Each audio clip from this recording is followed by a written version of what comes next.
it's top heavy when you're having to find the place, design it, build it, pay for it, hire the staff, rehire a manager.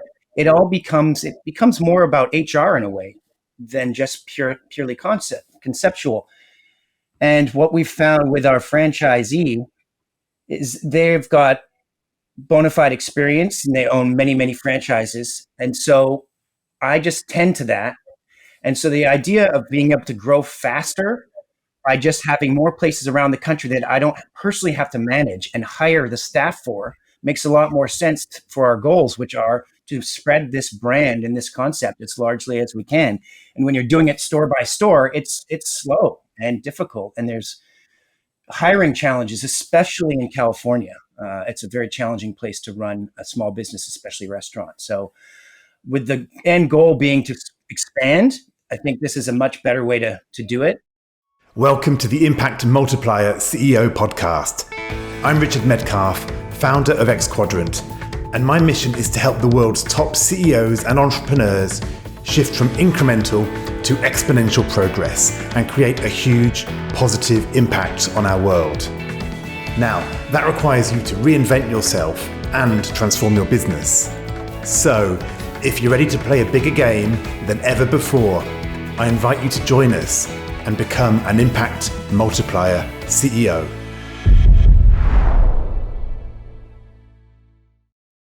Today I speak with Matthew Guelke.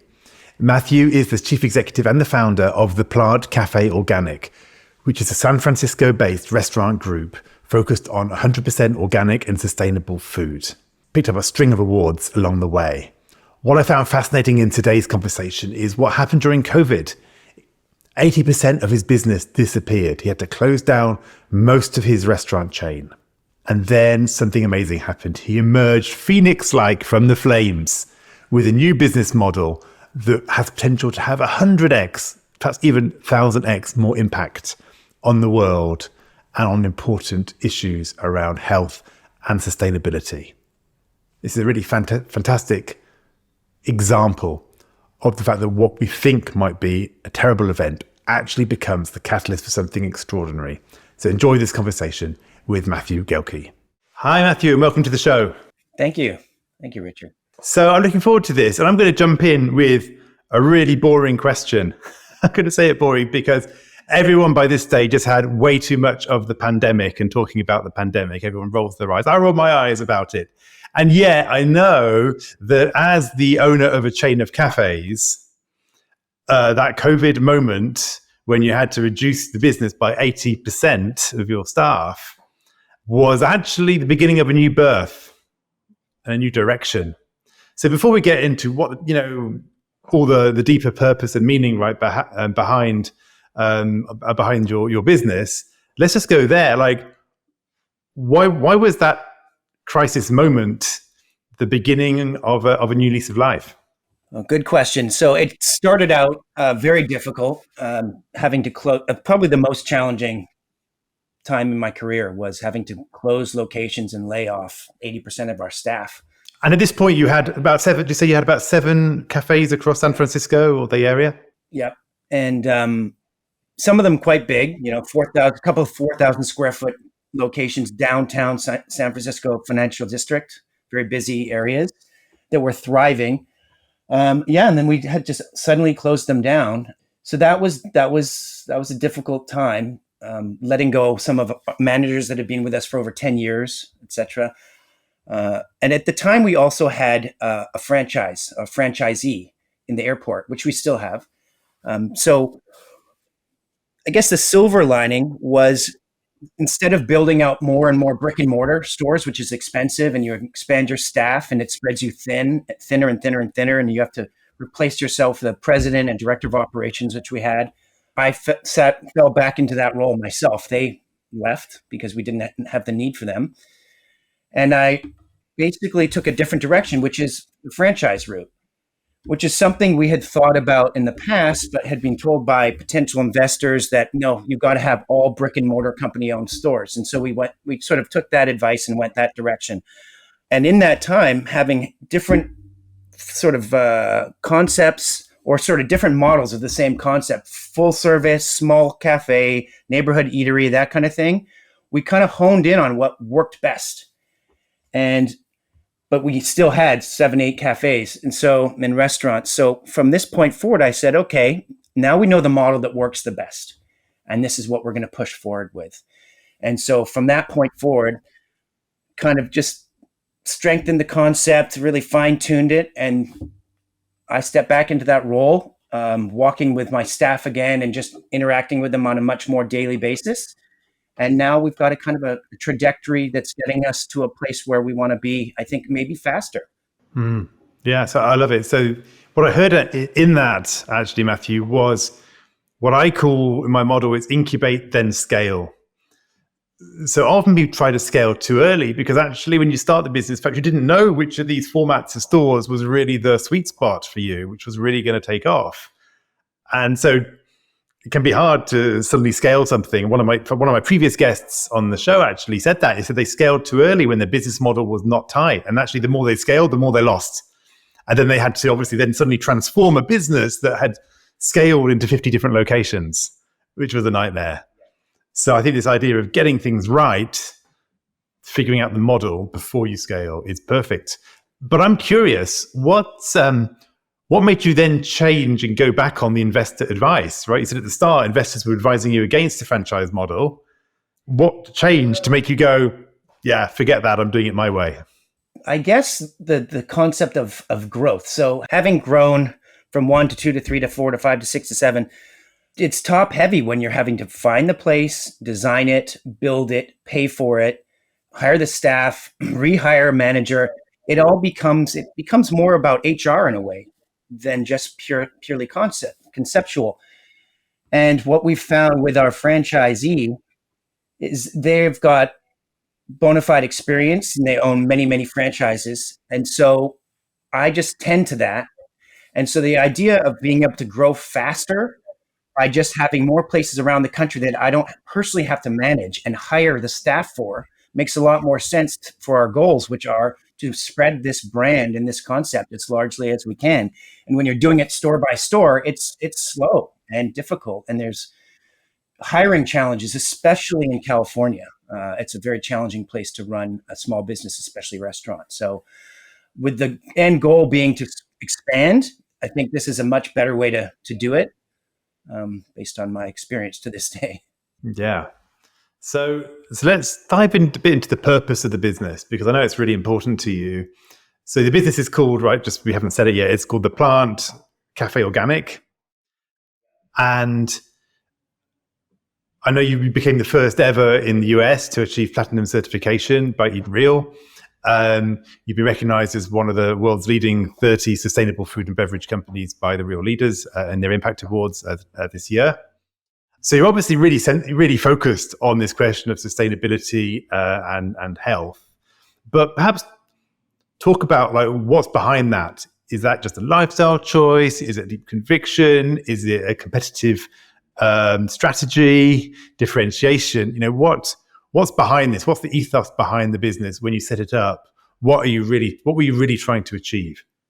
Trying to achieve better health for Americans and humans on planet, but as well as sort of a sustainable focus for the businesses that supply those restaurants, which are farms and organic farms that farm sustainably. So I kind of saw an intersection between two things that provided the same goal, which is health of people and health of planet. And they're not mutually exclusive, as we know. We live in an ecosystem. So I was working in design before this for a virtual reality software company, and I really enjoyed it. But it didn't have purpose aside from creative purpose, which I did enjoy. So I was looking for something like that, and something happened in my life that shed light on it. To give you the short story is a family member, my brother-in-law's brother, who was a doctor, got cancer and he passed away quite quickly. It was a real shock because he was diagnosed and then 6 months later, that was it.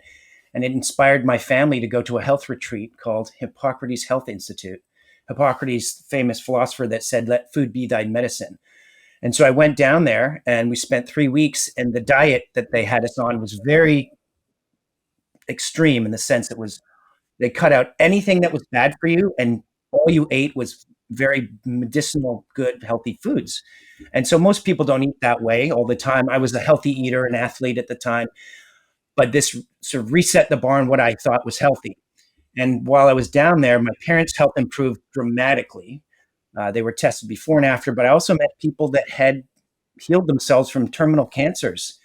And so the proof was in the pudding, so to speak. A lot of the time people get sick and they think there's nothing to be done, but that's not always the case. And so I returned from this health retreat after 3 weeks and came up with the concept of making it as easy as possible for people to eat this way, because you can say, hey, you should eat this way, you should do this, but people aren't necessarily going to do it. And I didn't want to shake my finger and tell people how to live. I thought it'd be better to make it easier for people to live that way. And also, of course, the environment's an important thing for all of us. So it intersected there. And so my business partner and I, he was the chairman of the board of the software company I worked for. I approached him and he started eating this way and his health dramatically improved. And we decided we'd open the first of many restaurants. And the concept would be all the food, all the ingredients are 100% organic. So you know what's not in your food in a way. And then everything's made from scratch. So there's no preservatives, zero. And a lot of companies and businesses and restaurants out there, they'll say organic wherever possible or most sustainable for this or that. But everything, every idea and design that went into this, the menu and the spaces, everything was done with this concept in mind. So there's no really trying to decide, is how sustainable is it or how organic is it, which is what you have to decide when you're looking at different menus. Everything is. So we made it easy for the consumer to say everything in this meal is 100% organic, locally sourced, and has no chemical preservatives, fertilizers, etc. Right. Yeah. So I love the fact that you really what you really focused on there was this ease, right? Simplicity. When I talk, there's a book, I think it's called $100 Million Offers, and it has a very simple formula for creating value, right? Value offers. So one is the outcome. How valuable is the outcome you're proposing? The second is how probable you think your clients think that outcome is if they actually follow your method. And then you multiply those together, and then you divide it by the time it's going to take and the effort and sacrifice it's going to take. And those ones on the bottom, that if you can reduce those, creates new markets. It's like, whatever, the iPod, made it so easy to carry music around. Boom, right? It was so easy suddenly. And what I'm hearing is the power of our environment around us. Our immediate environment is such a barrier for people. As you said, you realize it might be a good idea to eat like this, but the reality is I'm out and about working. I need to go somewhere near my work for lunch. There's only a Starbucks or whatever, and that's all I can actually find, right? So no matter what my intentions are, if the energy barrier is so high to actually fulfill them, we're probably going to fall back. And that's what I'm really hearing. You decided to address that angle. Yeah, solving a problem. Exactly. And that's what happened. I came back from this retreat and there was no place I could eat that was sort of solving this problem, which is just clean, healthy, pure, unadulterated food. The only way to do it was to really cook that way myself or go to a very, very sort of earthy vegan cafe, which is not the way everybody wants to eat. So we created something that's more, as we call, flexitarian. So there is meat on the menu, but the fish is wild, line caught, it's not farmed, which is one of the dirtiest meats you can have. And the beef is grass fed, local, chicken's organic, free range, that kind of thing. So vegans, vegetarians, and meat eaters that want responsible meat eating and ethical sourcing can eat in this one place. So, yeah. Yeah, fantastic. Yeah, so again, you're blurring that. Yeah, you're trying to find a new space on the map that you could really own, which I love.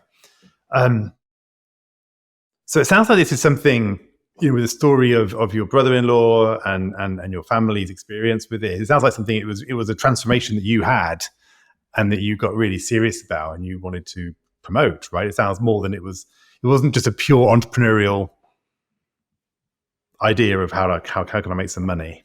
That's what I'm really getting. So tell me about that. So tell me about, because I know that you've said in the past that mission and intention mean more than the monetary success, and why you do something is as important as how well you do it. And I say a lot of people might give that lip service, but you feel that that's really important to double down on that. So perhaps just talk about how does that show up in your leadership, right, in the day-to-day. Now you've launched on this journey, how does that mission intention show up in your day-to-day? What decisions might you make that are different because of that?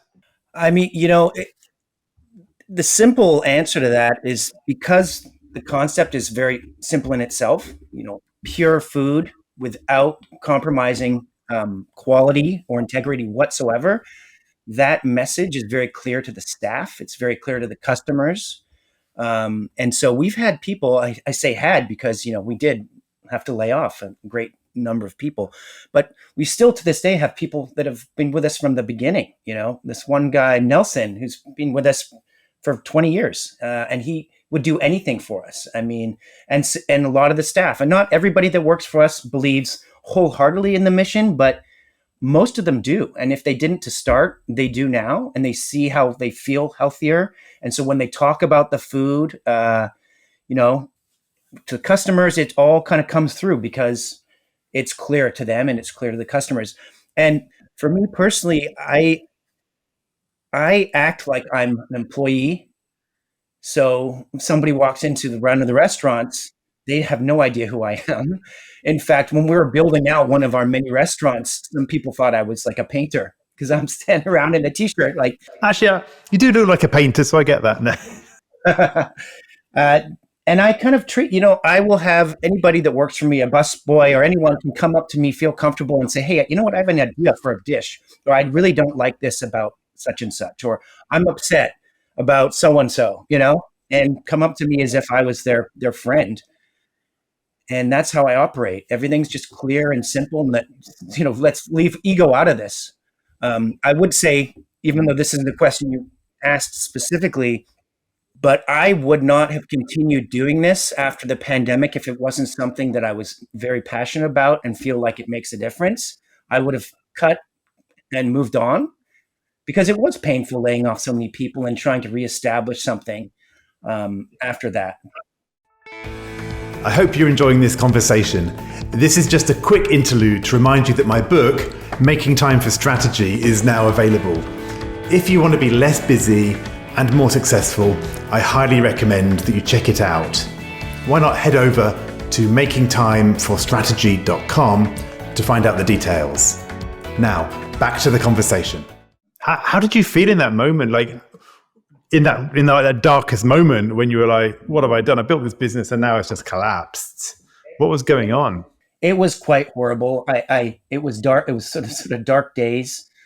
Because not only did we lose people, but we lost millions of dollars. I mean, we had built out some very big, beautiful spaces that I had a hand in designing myself in some of the most trafficked parts of San Francisco, which are now sadly dead zones. I mean, if you walk there and it's homeless everywhere, and you see these big, beautiful restaurants, they're still closed years later.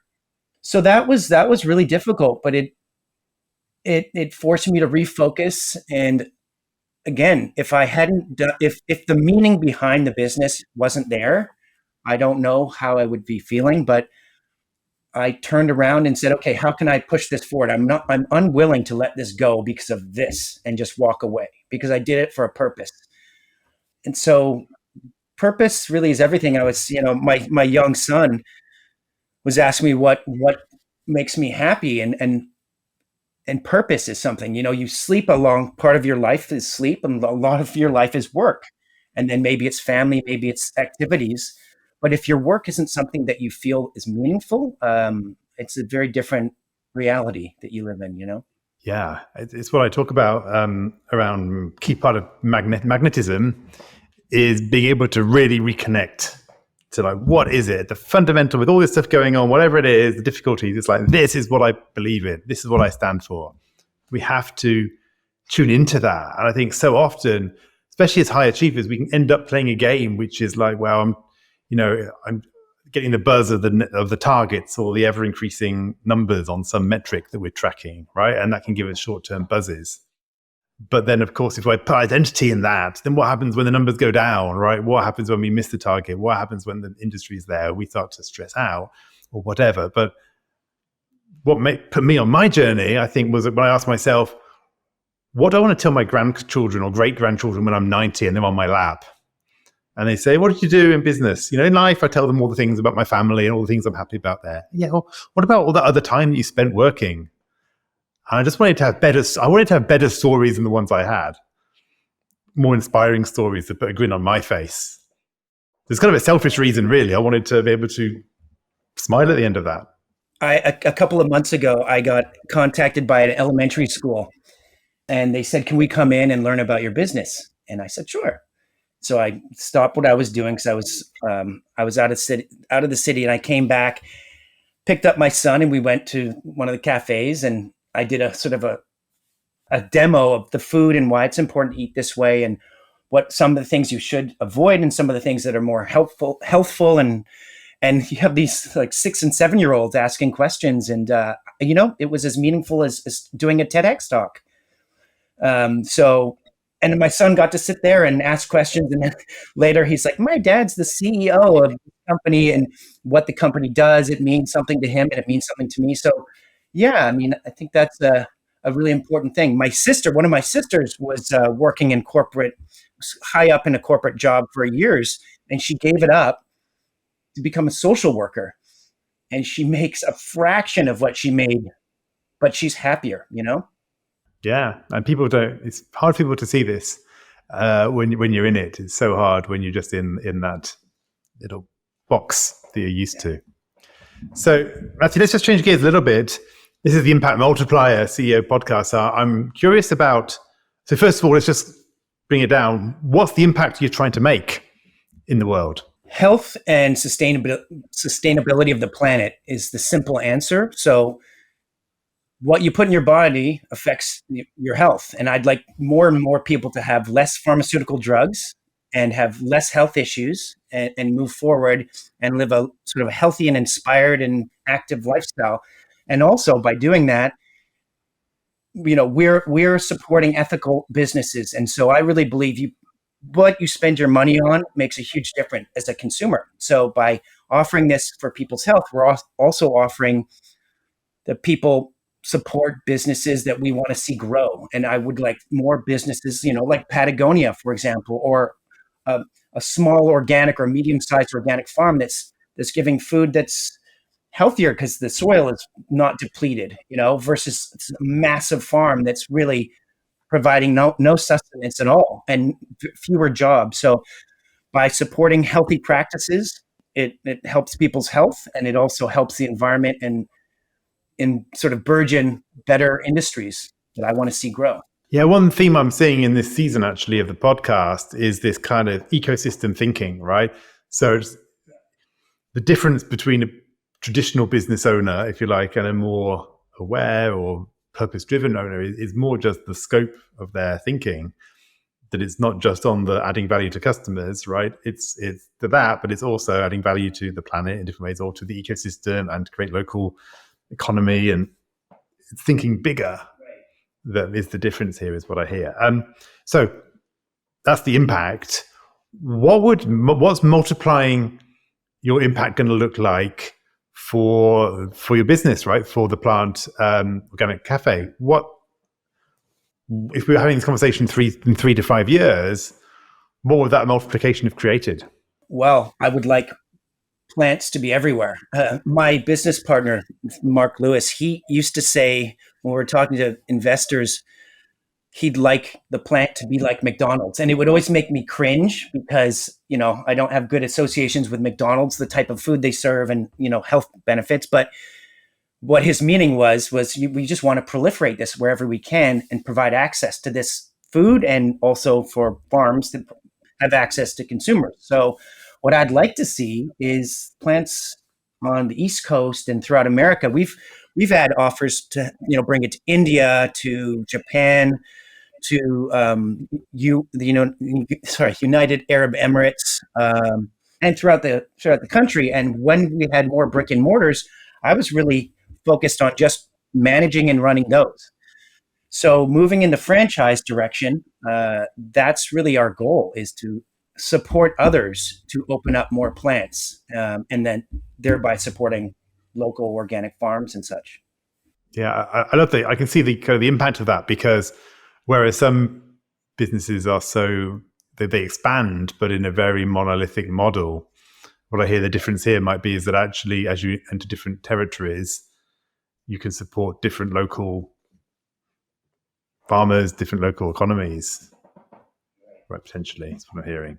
So, how will you need to change as a leader? How you need so you multiply your impact as the business grows, because we're always at a certain level. It's got us to where we've got to, but to be the leader capable of this next level, it always brings something new out of us. A new, a stretch. I call it. What's the stretch for you? Do you think going to be over the next few years? Fine tuning the concept, I suppose, and that's something I've been doing, and I've had the time to do based on the shrinkage from the pandemic. As I said, my job almost became more about HR and managing people, which isn't my favorite thing, quite honestly. I prefer the conceptual and the sort of mission based.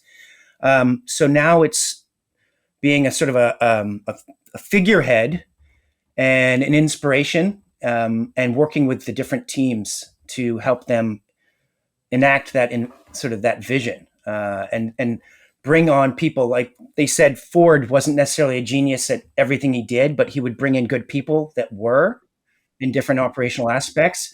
So that's kind of what I want to do: help people succeed and help them create the sort of the plants, the vision of what I've been producing. And in the past, we had full service restaurants, we had neighborhood eateries, all with the same concept but different models. And we've really figured out what works best. And so fine tuning that and working on the marketing and the concept, I think that's my vision for the future, is helping people sell it and create it for themselves. So what I'm hearing in that is there's something around helping people succeed. And I'm just wondering, is that something which is new for you? Like, you need to do differently in the future than how you did it in the past? Working on a sort of a brick and mortar style growth model. As I said, it became a huge sort of management task. And so, moving forward, this is sort of a new thing where, well, it's returning to the beginning in a way, which is, this is how it started. And then it evolved to a certain degree that way. And now I'm finding I can move back to where I started and develop the concept and spend more time developing the concept and making sure that it works really well, as opposed to, moving 100 different pieces around and having to be responsible for that every single day, Got it. I'm with you. Yeah. Okay. So it was clearer for me. So that managing people blossomed, and now it's about being the figurehead that you said, and being the inspiration and creating the concept. And then I guess marketing it, which is the other part you mentioned, which again perhaps requires a different skill set probably from the local promotion of a cafe to running a franchise.